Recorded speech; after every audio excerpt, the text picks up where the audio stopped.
Assalamualaikum. Hari ini kita akan belajar Core Abilities tahap 2, Modul 2 CA02 Tingkah Laku Interpersonal yang bertajuk Terapkan Inisiatif Kemahiran Penyelesaian Masalah di Tempat Kerja.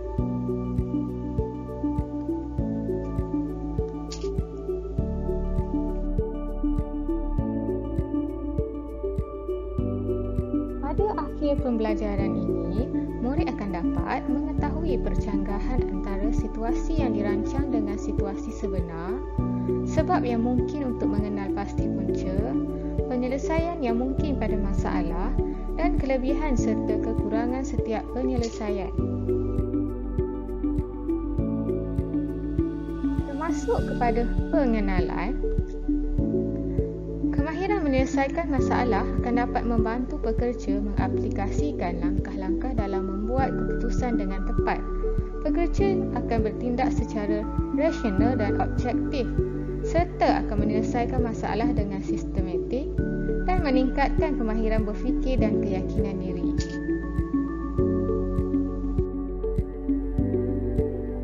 Kita lihat pula kepada suasana masalah. Masalah dan penyelesaian. Yang pertama, kita perlu mengenal pasti masalah. Kenal pasti masalah dan tentukan punca masalah. Yang kedua, menstruktur masalah, iaitu perlu ada tempoh pemerhatian. Yang kedua, pemeriksaan yang teliti terhadap masalah. Yang ketiga, mempunyai fakta, penemuan-penemuan. Yang keempat, membangunkan gambaran yang jelas mengenai masalah tersebut. Yang ketiga, mencari kemungkinan penyelesaian. Berfikir penyelesaian yang mungkin masalah yang dikenal pasti dan menjalankan sesi sumbang saran untuk setiap ahli kumpulan memberi pandangan. Yang keempat pula, pekerja seharusnya membuat keputusan, termasuklah membuat analisis masalah serta keputusan tindakan yang telah diambil.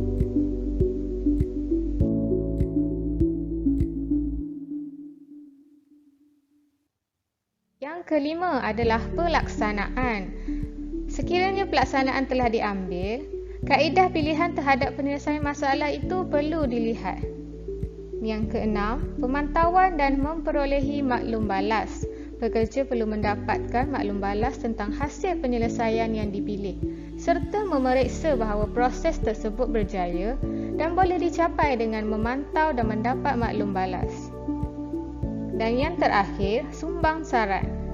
Ketua perlu menggalakkan semua terlibat untuk menyumbang idea, tidak kira ia relevan atau kelihatan tidak masuk akal.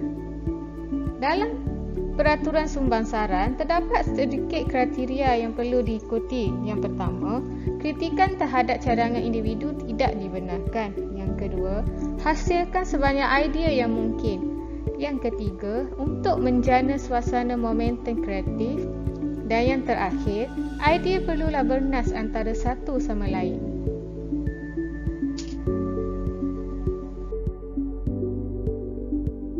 Beralih pula kepada teknik penyelesaian masalah.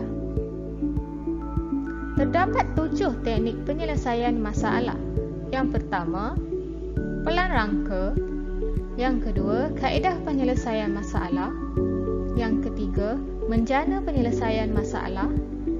Yang keempat, menilai alternatif. Yang kelima, bersetuju dengan penyelesaian yang terbaik. Yang keenam, membangun pelan tindakan. Dan yang terakhir, melaksana dan menilai penyelesaian.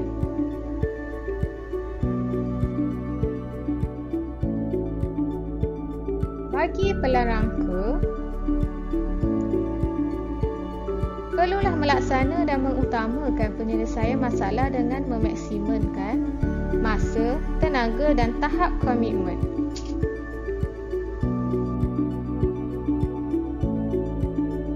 Bagi kaedah penyelesaian masalah,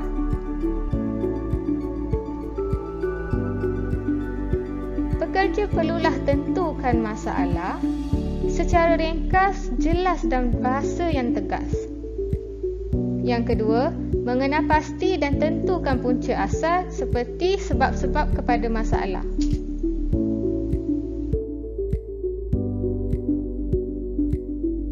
ketiga, menjana penyelesaian masalah. Pekerja perlu fokus dengan menjana idea bukannya menilai. Dan jika kehabisan idea, boleh menggabungkan hasil penyelesaian yang dijana sebelum ini.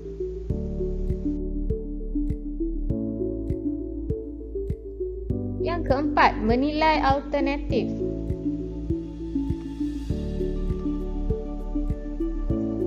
Perlulah menetapkan kriteria terlebih dahulu dalam penyelesaian masalah dan memberi tumpuan hanya kepada kriteria yang diperlukan atau dikehendaki.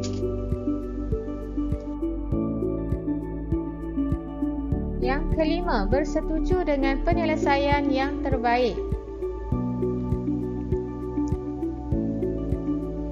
Persetujuan memerlukan beberapa peraturan asas untuk membuat keputusan, contohnya melalui persetujuan atau undi majoriti.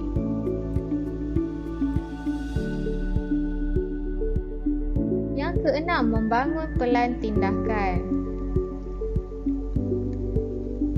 Biasanya, semasa membangun pelan tindakan, soalan yang perlu dijawab semasa pelan tindakan, yang pertama, apa yang hendak mereka lakukan, iaitu matlamat mereka sendiri. Yang kedua, bagaimana setiap langkah perlu dilakukan, iaitu strategi. Yang ketiga, bila mereka hendak melakukannya, iaitu tempoh masa yang perlu diambil. Yang keempat, siapa yang bertanggungjawab bagi setiap langkah yang ingin dilakukan. Dan yang terakhir, jangkaan hasil daripada langkah yang lengkap.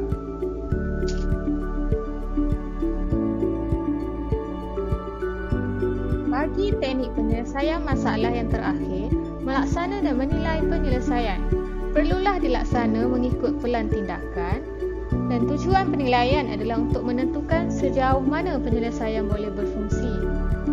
Dan yang terakhir, untuk lebih berkesan, penyelesaian mestilah diperolehi pada ketika penyelesaian masalah dilakukan dan menjadikan kerja dapat dilakukan dengan cekap menggunakan sumber yang ada. Baiklah, setakat ini sahaja pembelajaran pada hari ini. Jangan lupa ya, sila jawab soalan yang diberikan. Terima kasih. Jumpa lagi.